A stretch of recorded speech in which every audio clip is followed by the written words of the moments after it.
Assalamualaikum warahmatullahi wabarakatuh. Alhamdulillahirabbil alamin wa bihi nasta'in wa ala umuruddin. Wassalatu wassalamu asrofil anbiya'i wal mursalin sayyidina Muhammadin wa ala alihi wasallam. Amma ba'd. Yang kami hormati Bapak Ahmad Fauzan Pujianto selaku dosen pengampu mata kuliah hermeneutika dan teman-teman seperjuangan. Terima kasih untuk semuanya karena sudah memberikan waktu atau kesempatan untuk kami kelompok 7 berpresentasi yang mempresentasikan memahami hermeneutika dan kritis Bible. Langsung saja, saya di sini akan menjelaskan poin pertama, apa sih itu pengertian hermeneutika. Hermeneutika adalah secara umum dapat didefinisikan sebagai sesuatu teori atau filsafat tentang interpretasi makna.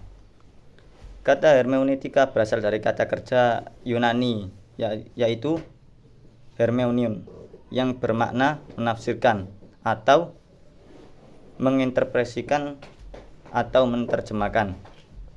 Ada juga yang mengatakan hermeneutika adalah satu disiplin yang berkepentingan dengan upaya memahami makna atau arti dan maksud dalam sebuah konsep pemikiran.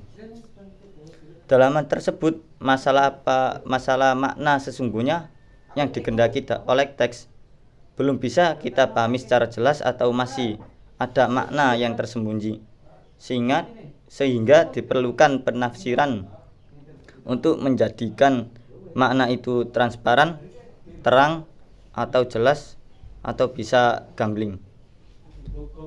Paul Ricoeur mengartikan hermeneutika sebagai teori untuk mengoperasionalkan pemahaman atau hubungan dengan penafsiran terhadap teks. Dapat disimpulkan hermeneutika adalah sesuatu bidang atau ilmu untuk memahami yang gelap menjadi terang, yang hitam menjadi putih, dan yang tidak tahu menjadi tahu, terutama dalam memahami sebuah makna teks. Selanjutnya ada sedikit pengertian Bible. Kata Bible berasal dari kata bahasa Yunani yang diserap ke dalam beberapa bahasa dunia melalui bahasa lain atau Prancis. Kata ini merupakan bentuk plural dari kata biblion atau bibles yang berarti buku. Dalam bentuk ini kata Bible berarti juga perpustakaan atau koleksi buku.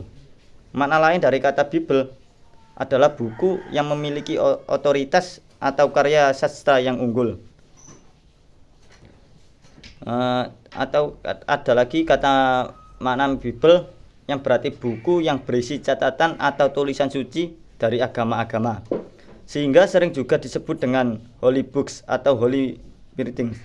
Dalam hal ini bisa dikatakan bahwa Al-Quran adalah Bible kaum muslimin.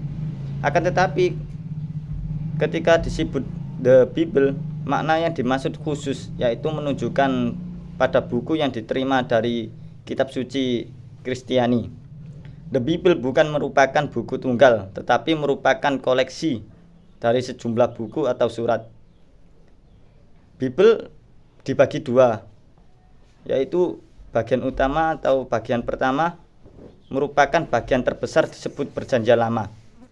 Bagian kedua merupakan bagian kecil disebut Perjanjian Baru. Terus selanjutnya ada sejarah Bible sebagai kajian hermeneutika.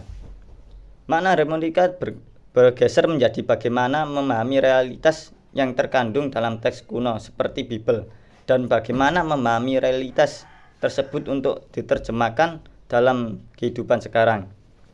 Dalam hal ini fungsi hermeneutika berubah dari alat interpretasi Bible menjadi metode pemahaman teks secara umum. Terus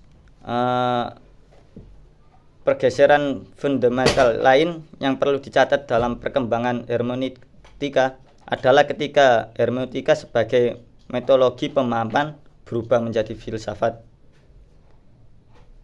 Terus ada sedikit pengertian, hermeneutika digunakan sebagai alat untuk memahami sebuah teks suci pada awal abad 17 dan abad 18 Masehi. Ketika pemikiran tentang wacana bahasa, filsafat atau keilmuan lainnya